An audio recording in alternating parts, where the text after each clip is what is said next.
Berapa lama dah? 7 bulan. Dia biasa kalau kerajaan yang baru tu naik, di mana-mana negara pun dia kata kita tengok hari yang ke-100, the first 100 days. Lebih kurang berapa? 3 bulan lebih sikit. Nak tengok apa yang Anwar Ibrahim buat the first 100 days? Coba bagi saya satu je. Saya bagi RM10. Apa dia buat dalam 100 hari? Apa dia? Panjat rumah. Sekarang dah lebih 7 bulan.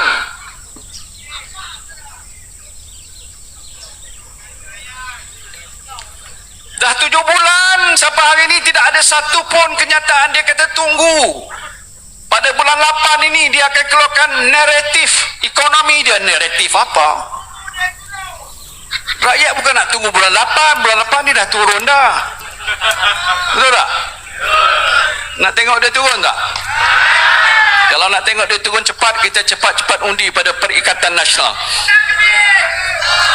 Bila dah lihat gitu rakyat di seluruh negara 6 negeri ni dah tolak dia akan tertekan, tak tahu dia tak akan boleh tidur. Siang malam tak boleh tidur.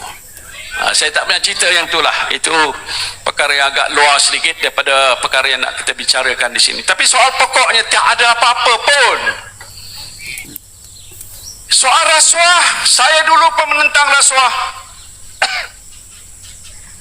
Sebab itu dulu kita gabung masa Tun Mahathir jadi Perdana Menteri, nak jatuhkan kleptokrasi. Ingat siapa kepala kleptokrasi? Siapa kepala kleptokrasi? Bos awak. Bukan bosku. Datuk Seri Najib waktu itu Perdana Menteri. Apa jadi dia sekarang? Dah dijatuhkan hukuman bersalah 12 bulan dalam penjara. Bila saya awal-awal tentang dia dalam kabinet sebagai timbalan Perdana Menteri, banyak orang kata alah dah ya entah tidak. Tengok sekarang saya bukan main-main. Memang kenyataan saya itu adalah benar dan hari ini terbukti dia sudah didapati bersalah. Ya, itu yang pada masa yang lepas. Tapi tak apalah soal pokoknya. Jadi sekarang ni yang penting, kalaulah pada peringkat sekarang pun jelas terbukti dia kata dia menentang rasuah, tapi siapa yang diambil jadi timbalan Perdana Menteri? Siapa dia? Wak Zahid. Muka dia lebih cantik sikit daripada saya sekarang. Wak Zahid Hamidi sekarang ni dilantik sebagai timbalan menteri, walaupun orang tahu dia menghadapi pertuduhan di mahkamah dan dia kena bela diri 47 pertuduhan.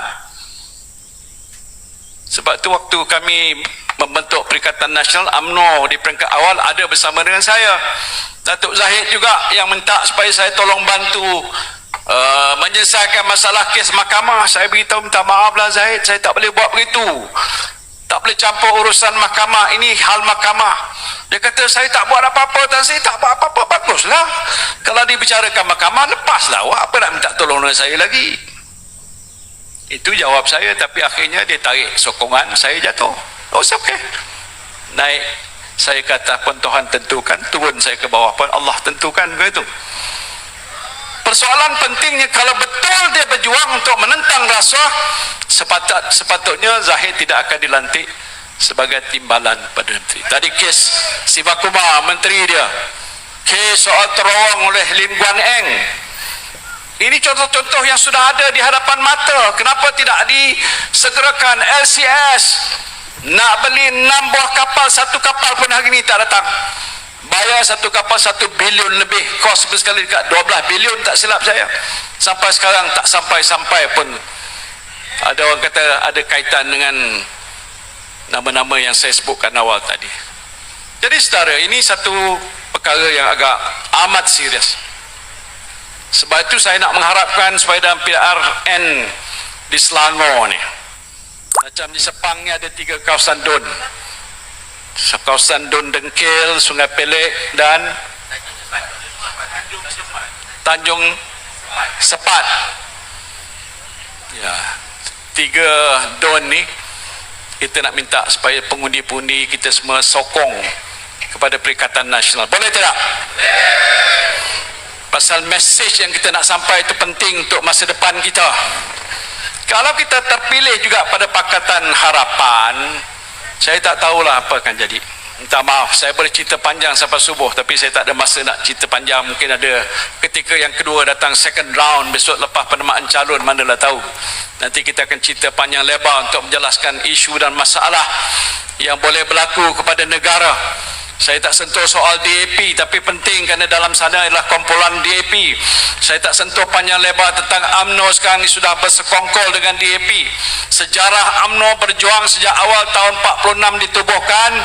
Saya menjadi ahli berpuluh-puluh tahun sampai jawatan timbalan Presiden UMNO.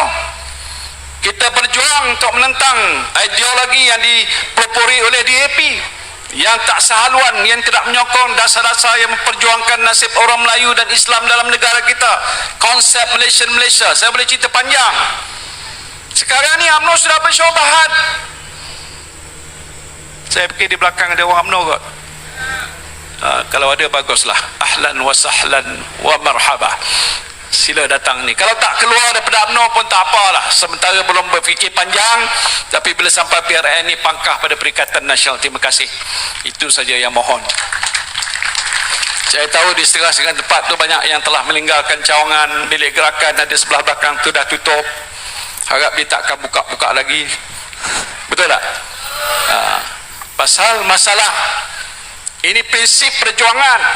Macam mana dia korbankan hanya kerana nak menyelamatkan Tengkuk dan nyawa Zahid Hamidi, bersekongkol dengan Anwar Ibrahim. Di situ ada DAP. Kalau dulu orang Melayu sukakan UMNO, sokong UMNO kerana dia tahu UMNO parti yang perjuangkan nasib orang Melayu.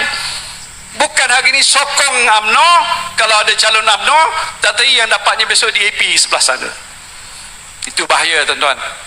Saya tak fikir kita nak melihat satu masa depan orang Melayu terancam dan diancam oleh kerana adanya parti yang kita tahu tidak memperjuangkan nasib orang Melayu. Baru ini apa yang Ling Guan Eng sebutkan, dia bagi amaran di Pulau Pinang, tapi ini amaran ni sampai juga ke Selangor.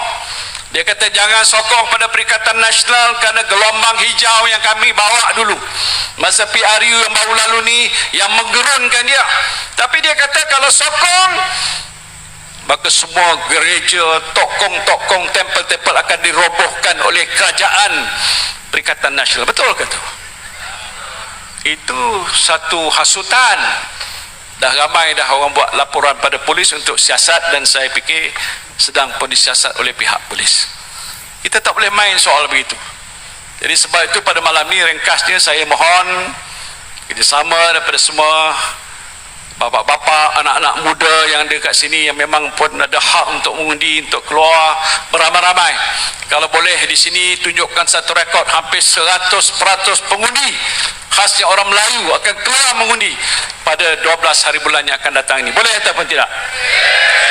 Dan nak mengundi siapa? Undi Perikatan Nasional. Terima kasih banyak-banyak.